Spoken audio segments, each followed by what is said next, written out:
નમસ્તે મિત્રો, રાધે રાધે। રિટાયર્ડ સરકારી કર્મચારી જયકાંતભાઈની બે દીકરા અને એક દીકરી છે। ત્રણેય સંતાનોના વિવાહ થઈ ગયા હતા। મોટો દીકરો સંદીપ અને નાનો દીકરો મિતેશ છે। મોટા દીકરા સાથે રહેવાનો તો જયકાંતભાઈને સારી રીતે અનુભવ થઈ ગયો હતો, એટલે તેઓ તેના પત્નીના અંતિમ સંસ્કાર બાદ પોતાનું ગામ છોડીને પોતાના નાના દીકરા અને વહુના ઘરે આવ્યા।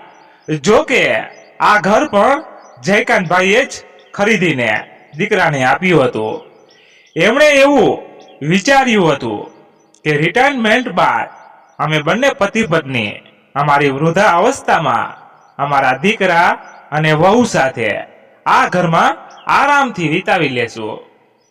ચેતનભાઈ આ ઘરમાં પોતાના માટે એક ખાસ હવા ઉજાસવાળો રૂમ બનાવ્યો હતો। જયકાંતભાઈ રિટાયર્ડ થયા અને 2 વર્ષ થઈ ગયા હતા, પરંતુ હજી સુધી તેઓ ગામમાં જ રહેતા હતા। તેમના પત્ની જયકાંતભાઈને એવું કહીને શહેરમાં જવાથી રોકી દેતા હતા કે આપણે શા માટે આપણા દીકરા અને વહુની જિંદગીમાં દખલગીરી કરવી જોઈએ, એટલે આપણે અહીં જ ઠીક છીએ અને આમ પણ આખી જિંદગી તો આપણે અહીં જ ગુજારી છે અને હવે જે થોડી ઘણી જિંદગી વધી છે એ પણ અહીં જ રહીને પૂરી કરી નાખશું। જો કે જયકાંતભાઈનું તો ખૂબ જ મન હતું કે એ સુરતમાં પોતાના દીકરા અને વહુ સાથે રહેવા આવે, પરંતુ તેમના પત્નીના રોકવાના કારણે એમની આ ઈચ્છા પૂરી નહોતી થઈ રહી। પરંતુ હવે તો જયકાંતભાઈના પત્નીનું પણ અવસાન થઈ ગયું હતું, એટલે જયકાંતભાઈ એકલા પડી ગયા હતા। એટલે એમના દીકરા અને એના વહુના કહેવાથી તેઓને સાથે રહેવા માટે સુરત જતા રહ્યા। મિત્રો, કહાનીને આગળ વધારીએ તે પહેલા જો આપ અમારી ચેનલ પર નવા હોય તો ચેનલને સબસ્ક્રાઇબ જરૂરથી કરી લેજો અને બેલ આઇકનને ઓલ પર સેટ કરી દેજો, જેથી અમારી દરેક નવી કહાની આપને સમયસર મળતી રહે। અને કહાનીના અંતમાં જય માતાજી લખવાનું ભૂલશો નહીં। માતાજીની અસીમ કૃપા આપના કુટુંબ પર સદાય બની રહે। સુરતમાં દીકરાના ઘરમાં જઈને ઘરમાં રાખેલા આરામદાયક સોફા પર બેઠા તો એને એવું લાગ્યું કે જાણે સ્વર્ગમાં આવ્યા હોય। આ જોઈને જયકાંતભાઈ કહેવા લાગ્યા કે દીકરા, તે તો આ ઘરની કાયા પલટી કરી દીધી છે। જ્યારે આપણે આ મકાન ખરીદ્યું હતું ત્યારે તો ખૂબ જ અલગ દેખાતું હતું। હવે જયકાંતભાઈ આખા ઘરને ખૂબ જ આશ્ચર્યથી જોઈ રહ્યા હતા। ત્યારે મિતેશે કહ્યું કે હા પિતાજી, થોડા સમય પહેલા જ મેં ઘરને રિપેર કરાવ્યું છે અને નવું ફર્નિચર કરાવ્યું છે। કેટલું આરામદાયક ઘર છે। આવું વિચારતા વિચારતા જયકાંતભાઈના મનમાં એની પત્ની સાથે વાતો કરવા લાગ્યા કે કદાચ આજે તું જીવતી હોત તો આપણું આ ઘર જોઈને કેટલી રાજી થતી હોત। આ આરામદાયક ફર્નિચર અને નરમ નરમ સોફા આપણી નાની વહુએ તો મને શરબત બનાવીને પીવડાવ્યું છે। હવે તું મારી ચિંતા નહીં કરતી। ત્યારે જ મિતેશે કહ્યું કે આવો પિતાજી, તમારો સામાન મૂકી દઉં છું। એટલે જયકાંતભાઈ હસીને પોતાના રૂમ તરફ જવા લાગ્યા અને અંદર જોયું તો એક મોટો આરામદાયક બેડ સજાવેલો હતો, ઉપર એસી લગાવેલું હતું। જયકાંતભાઈ હજુ આ બધું જોઈ જ રહ્યા હતા ત્યાં તો પિતાજીનો સામાન લઈને દાદર તરફ ચાલવા લાગ્યો। એટલે જયકાંતભાઈ બોલ્યા કે દીકરા, મારો રમ તો આ છે ને? એટલે મિતેશે કહ્યું, નહીં પિતાજી, હમણાં થોડા દિવસથી મારી પત્ની સ્નેહાનો ભાઈ ટ્રેનિંગ માટે અહીંયા આવ્યો છે અને એ ઘણી વખત ઘરે આવતો જતો રહે છે અને એ આ રૂમમાં રોકાય છે। હવે દાદર ચડીને પિતાજી ઉપર ગયા એટલે મિતેશે ધાબા ઉપર બનાવેલ એક પતરાવાળા રૂમનો દરવાજો ખોલ્યો અને કહ્યું કે પિતાજી, આ સ્ટોર રૂમ છે અને અહીં અમે ઘરના તૂટેલા ફૂટેલા અને બેકાર સામાન તેમજ અન્ય ભંગાર હોય એ ભરીએ છીએ અને દર દિવાળીએ આ રૂમની સાફ સફાઈ કરીએ છીએ. અહીં ઉપર જ એક બાથરૂમ અને ટોયલેટ પણ બનાવી આવ્યું છે. ત્યારે જયકાંતભાઈએ જોયું કે આ સ્ટોર રૂમમાં એક ખાટલો પડ્યો હતો. ત્યારે મિતેશે કહ્યું કે આ રૂમમાં અત્યારે કોઈ ખાસ સામાન નથી પડ્યો, એટલા માટે તમારે રહેવાની વ્યવસ્થા આ રૂમમાં કરી છે. આટલું કહીને મિતેશ આ ખાટલા ઉપર જયકાંતભાઈનો સામાન મૂકી દીધો હતો. હવે બધું જોઈને જયકાંતભાઈ ના એના પગ નીચેથી જમીન સરકી ગઈ. એને પોતાની આંખો અને કાનો પર વિશ્વાસ નહોતો થઈ રહ્યો. એને એવું લાગી રહ્યું હતું કે કોઈએ એને 10 માળની બિલ્ડિંગ પરથી લઈ જઈને ત્યાંથી નીચે ધક્કો મારી દીધો હતો. જયકાંતભાઈએ પાછું વળીને જોયું તો મિતેશ પોતાનું કર્તવ્ય નિભાવીને એમને એમ એકલા છોડીને નીચે જતો રહ્યો હતો. અને આ બધું જોઈને જયકાંતભાઈ ને ખુદને સાંભળવામાં મુશ્કેલ થઈ ગયું હતું કે હવે જયકાંતભાઈ ખાટલા પર બેસીને વિચારવા લાગ્યા કે આ કેવી આધુનિક વ્યવસ્થા છે. અહીં બાળકો માટે પણ અલગ રૂમ છે અને ત્યાં સુધી કે ઘરમાં આવવા જવાવાળા મહેમાનો માટે પણ અલગ રૂમની વ્યવસ્થા છે. પરંતુ ઘરના વડીલ વૃદ્ધ પિતા માટે એક સારા રૂમની વ્યવસ્થા નથી થઈ શકતી. પોતાના વૃદ્ધ પિતાને આ સ્ટ્રોંગ રૂમમાં જે તૂટેલા ફૂટેલા સામાન અને ભંગાર ભરવાના રૂમ રાખ્યો છે.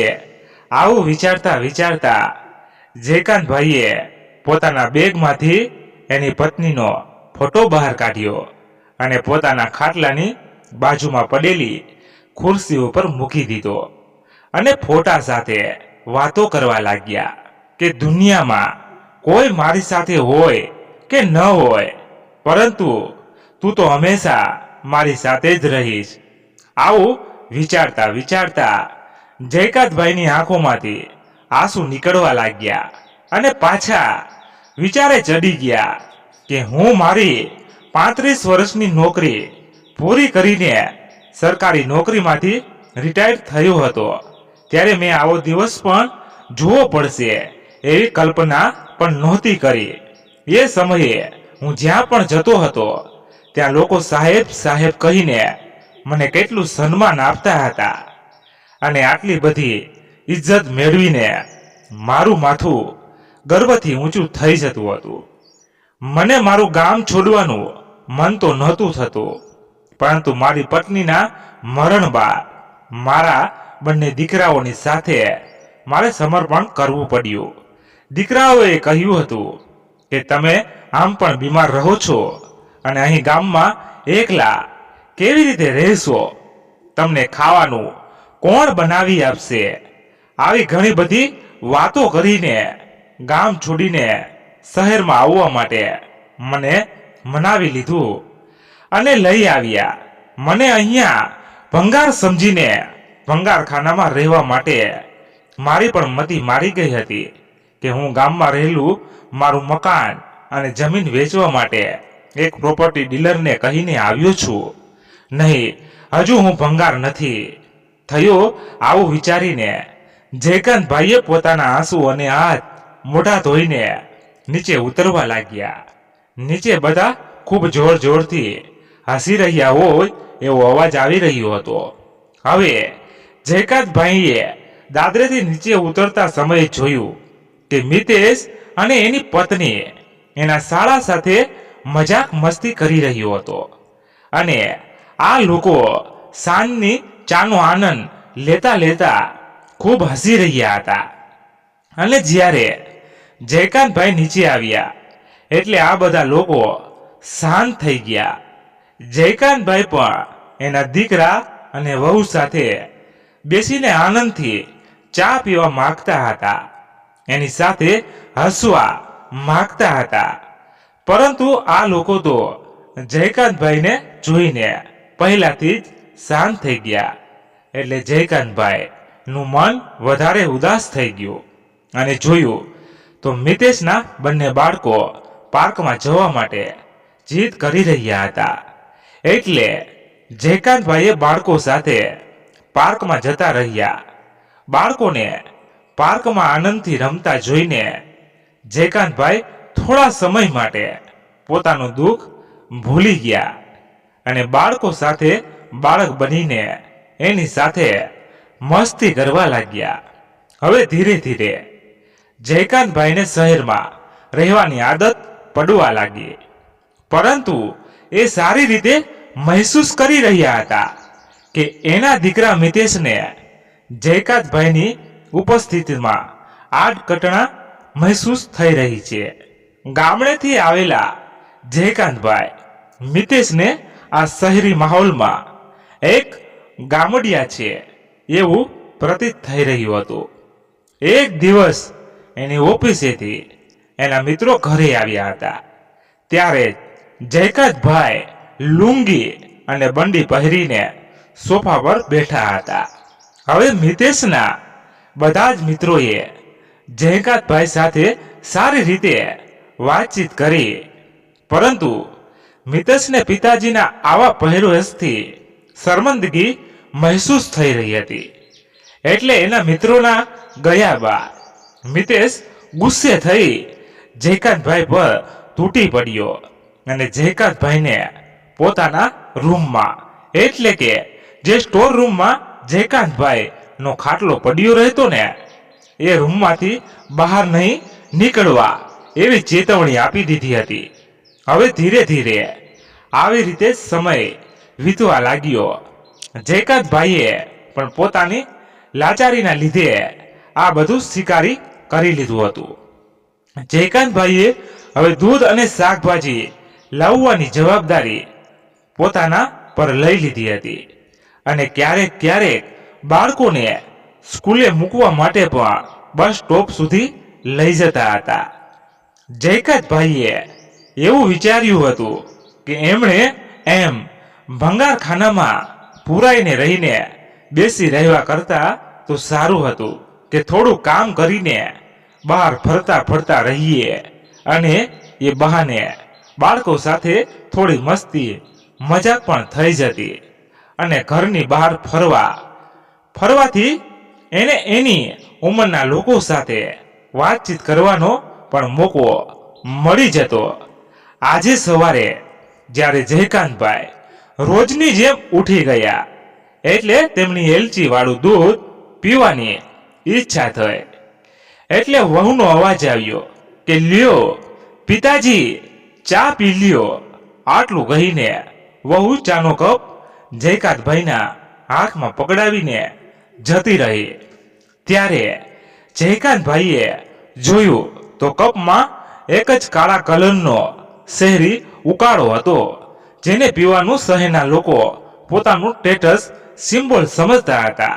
જયકાંતભાઈ જ્યારે ગામડે રહેતા હતા ત્યારે તો રોજ સવારે એના પત્નીના હાથે બનાવેલું એલચી વાળું દૂધ પીવાની તેમની આદત હતી. હવે જયકાંતભાઈએ પોતાની આદતને મનમાં દબાવી દીધી હતી. જયકાંતભાઈ અને હિંમત નહોતી થઈ શકતી કે વહુને એવું કહી શકે કે વહુ, આજે મને ચા નહીં પરંતુ એલચી વાળો દૂધ પીવાનું મન થયું છે. કેમ કે પહેલા એકવાર જયંતભાઈએ દૂધ માગ્યું હતું ત્યારે વહુએ તો દૂધ આપ્યું ન હતું, પરંતુ તેના ચહેરા પર ખૂબ જ ગુસ્સો હતો અને વહુને બડબડ કરતી સાંભળી હતી કે ત્યાંથી આ ગામડિયો અમારા માથે પડ્યો છે. હવે વિચારતા વિચારતા જયકાંતભાઈએ ઘડિયાળ સામે જોયું તો દૂધ લાવવાનો સમય થઈ ગયો હતો. એટલે જયકાંતભાઈએ જલ્દીથી ચા પી લીધી અને નીચે ઉતરી ગયા. તેઓ વિચારી રહ્યા હતા કે કદાચ મોડું થઈ જશે તો દૂધ નહીં મળે, અને દૂધ નહીં મળે તો વહુની ખરી ખોટી સાંભળવી પડશે. જયકાંતભાઈને નીચે ઉતરતા જોઈને વહુએ દાદરમાં જ દૂધ લેવા માટે એક થેલી અને 500 રૂપિયા રાખી દીધા હતા. હવે જયકાંતભાઈના દૂધ લેવા જઈ રહ્યા હતા ત્યારે જ એમણે જોયું કે બાળકો પણ સ્કૂલે જવા માટે તૈયાર છે. એટલે જયકાંતભાઈ બોલ્યા કે ચાલો ચાલો બાળકો, આજે હું તમને બસ સ્ટોપ પર સુધી મૂકી દઉં. એટલે વહુએ કહ્યું, નહીં પિતાજી, બાળકોને હું છોડી દઈશ, તમે જાઓ. એટલે જયકાંતભાઈ સમજી ગયા કે વહુ તેમના બાળકોને તેમની સાથે શા માટે નથી આવવા દેતી. તેમણે એની વહુને એવું કહેતા પણ સાંભળી હતી કે આ ગામડિયા સાથે રહીને મારા બાળકો પણ ગામડાની ભાષા અને રીત રિવાજ શીખતા થઈ ગયા છે. હવે જયકાંતભાઈ થેલો લઈને દૂધ લેવા નીકળી ગયા અને મનમાં ને મનમાં પોતાની સ્વર્ગીય પત્નીને સાથે વાતો કરી રહ્યા હતા કે તું તો ખૂબ જ ભાગ્યશાળી નીકળી. તને ફક્ત મોટા દીકરાનો અપમાન સહન કરીને સ્વર્ગ સુધાવી ગઈ. ત્યારે જ જયકાંતભાઈના મનમાં એના મોટા દીકરાના ઘરે વિતાવેલા થોડા દિવસોની કડવી યાદ તાજી થઈ ગઈ કે કેવી રીતે મોટી વહુ ખાવાનું સામાન પણ છુપાવીને રાખતી હતી. કેમ કે અમે વૃદ્ધ લોકો એનું ખાવાનું ન ખાઈ લઈએ. એક દિવસ હું સોફા પર બેસીને અખબાર વાંચતા વાંચતા દાંતણ ચાવી રહ્યો હતો ત્યારે જ મારા મોટા દીકરાએ એવું કહી દીધું હતું કે પિતાજી, આ શહેર છે, તમારું ગામ નથી. તમારા દાંત સાફ કરવા હોય તો બાથરૂમમાં જઈને કરો. તમને જોઈને મારા બાળકો શું શીખશે? એ સમયે જયકાંતભાઈ મોટા દીકરાને ઘરેથી 4 દિવસમાં જ પાછા આવતા રહ્યા હતા અને જયકાંતભાઈને ખબર જ પડી ન હતી. ત્યારે દૂધ દુકાન પર પહોંચી ગયા. હવે દૂધ લઈને જ્યારે પાછા વળ્યા તો એની દીકરીનો ફોન આવ્યો અને પૂછવા લાગી, કેમ છે પપ્પા? મને તમારી ખૂબ જ ચિંતા થઈ રહી છે, એટલે મેં વિચાર્યું કે તમને ફોન કરીને તમારા હાલચાલ જાણી લઉં. ઘણા સમય બાદ કોઈ પોતાના સ્નેહી પાસેથી હમદર્દી ભરી વાત સાંભળીને જયકાંતભાઈની આંખો ભરાઈ ગઈ, હૃદય ભરાઈ ગયું અને રૂંધાયેલા ઘરેથી જયકાંતભાઈએ જવાબ આપ્યો, તો હે કે હું બિલકુલ ઠીક છું. મને શું થવાનું છે? તારું ભાઈ અને તારી ભાભી મને ખૂબ જ સારી રીતે રાખી છે. મને સાચવવામાં કોઈ પણ ચીજની કમી નથી રહેવા દેતા. તું બસ તારું ધ્યાન રાખજે. આટલું કહીને જયકાંતભાઈએ જલ્દીથી ફોન કાપી નાખ્યો.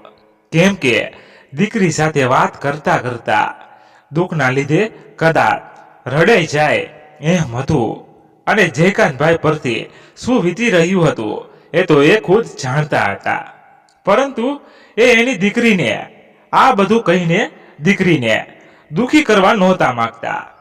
ફોન કપાઈ જતા જયકાંતભાઈની આંખોમાંથી આંસુની ધારા થઈ અને વિચારવા લાગ્યા કે કદાચ આટલો જ પ્રેમ અને પોતાનાપણું મને મારા બંને દીકરા પાસેથી મળ્યું હોત તો કેટલું સારું હોત.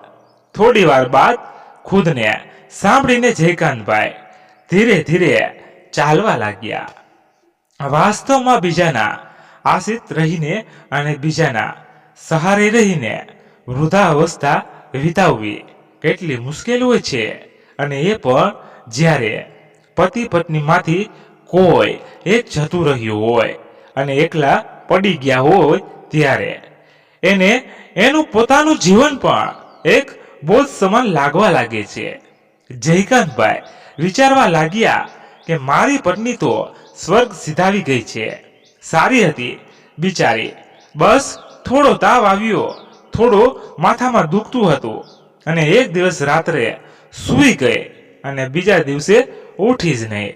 અને એ હંમેશા એવું કહેતી હતી કે હું આ દુનિયામાંથી તમારા ખંભા પર બેસીને જવાની છું. સારું થયું એ મારા પહેલા જતી રહે, અને કદાચ હું એના પહેલા જતો રહ્યો હોત અને એ એકલી રહી ગઈ હોત તો આ સ્વાર્થી દુનિયામાં એની શું હાલત થઈ હોત. હું તો અપમાનના ઘૂંટડા આપીને આ લોકો સાથે જેમ તેમ કરીને જીવી રહ્યો છું. પોતાની પીડા અને વેદના પોતાના જ હૈયામાં છુપાવીને જયકાંતભાઈ ઘરની બહાર આવીને ઊભા રહ્યા. થોડા ઉતાવળા ચાલવાના લીધે એને શ્વાસ ચડી ગયો હતો, એટલે થોડી વાર માટે એ દરવાજા પર ઊભા રહી ગયા. અને જ્યારે ડોરબેલ વગાડવા માટે હાથ લાંબો કર્યો તો ત્યારે જ અંદરથી આવતો અવાજ એના કાને પડ્યો કે તમે પિતાજીને અહીંથી લઈ જવાનું મોટા ભાઈને કેમ નથી કહેતા?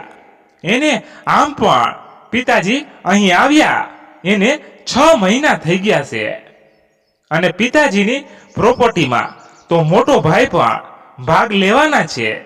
તો પિતાજીને સાચવવાની જવાબદારી ફક્ત આપણે શા માટે ઉઠાવીએ?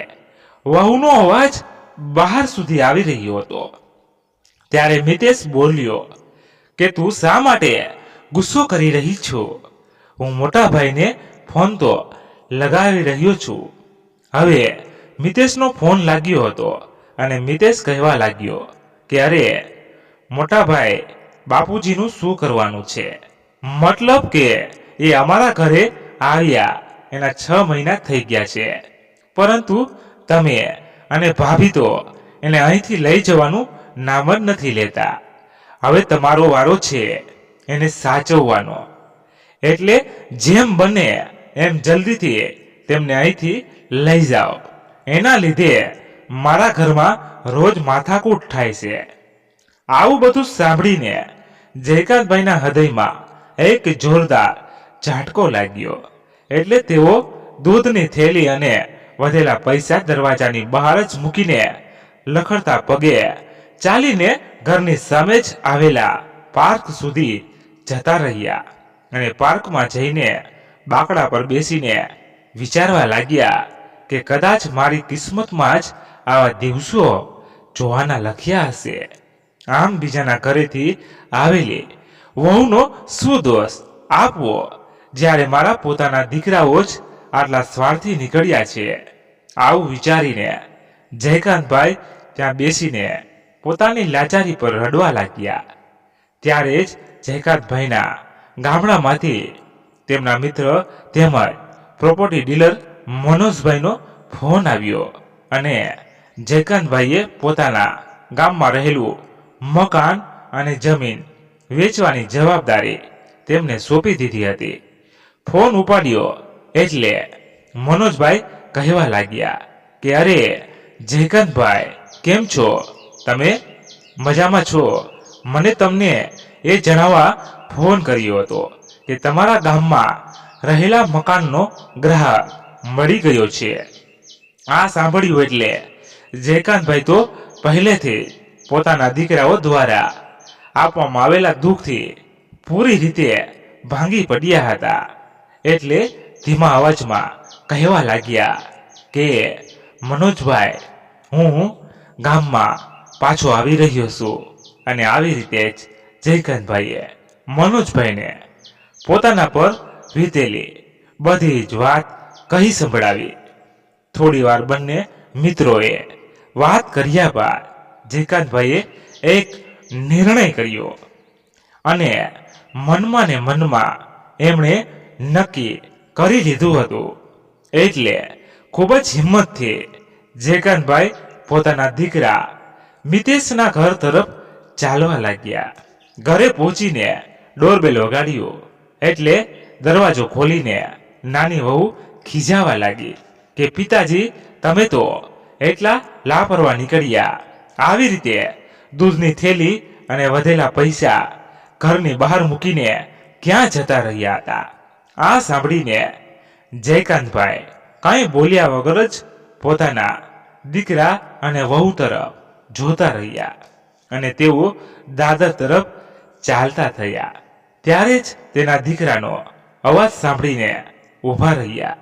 ત્યારે મિતેશે કહ્યું કે પિતાજી, તમે તમારો સામાન પેક કરી લેજો, કેમ કે સાંજે મોટા ભાઈ એમના ઘરે રહેવા માટે તમને લેવા માટે આવી રહ્યા છે.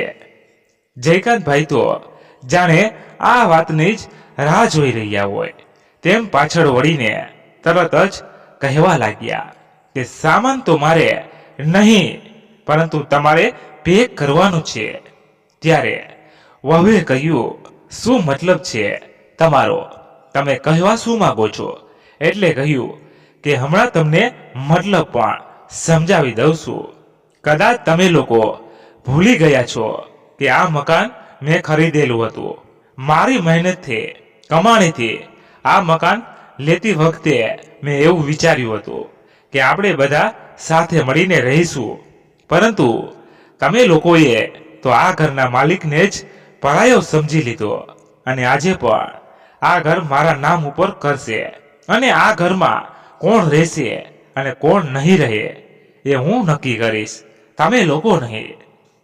મારી રાત દિવસની તનતોડ મહેનત અને મારા પરસેવાની કમાણીના પૈસાથી ખરીદેલા ઘરમાં મને જ પતરાવાળી અને ભંગાર ભરવાની રૂમમાં રહેવા માટે મજબૂર કરો છો અને તમે પોતે તો આલિશાન બેડ અને એસીની હવા ખાવ છો. બસ બહુ થઈ ગયું આ બધું. હવે હું તમને 1 મહિનાનો સમય આપું છું. 1 મહિનામાં મને આ મકાન ખાલી કરી આપજો. પિતાજીની આ વાત સાંભળીને મિતેશ તરત જ બોલ્યો કે શું તમે એકલા જ આ મકાનમાં રહેશો? એટલે જયકાંતભાઈએ કહ્યું કે નહીં, હું આ મકાનને વેચીને પાછો મારા ગામડે જઈ રહ્યો છું, મારા જૂના મકાનમાં.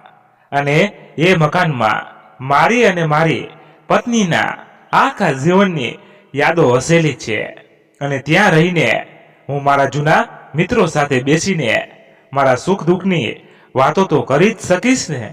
જયકાંતભાઈની આવી કડક વાતો સાંભળીને દીકરો અને વહુ હાથ જોડીને કહેવા લાગ્યા કે પિતાજી, તમે તો અમને એક પળમાં જ પયારા કરી દીધા છે. આવો કઠોર નિર્ણય કરતા પહેલા તમે એકવાર પણ ન વિચાર્યું કે 1 મહિનામાં અમે અમારા માટે રહેવાની વ્યવસ્થા કેવી રીતે કરી શકીશું? એટલે જયકાંતભાઈ બોલ્યા કે પરાયા કોણે કોણે કર્યા એ તો તમે ક્યારેક આરામથી બેસીને વિચાર કરજો. અને હું તમારો પિતા છું અને તમારો આ પિતા હજુ એટલો કઠોર દિલ નથી બન્યો કે એટલે જ્યાં સુધી તમારી બીજી જગ્યાએ રહેવાની વ્યવસ્થા ન થાય ત્યાં સુધી તમે ધાબા ઉપર બનાવેલા પતરાવાળા ભંગાર ભરવાના રૂમમાં રહી શકો છો. આવું સાંભળીને દીકરો અને વહુ હેરાન રહી ગયા.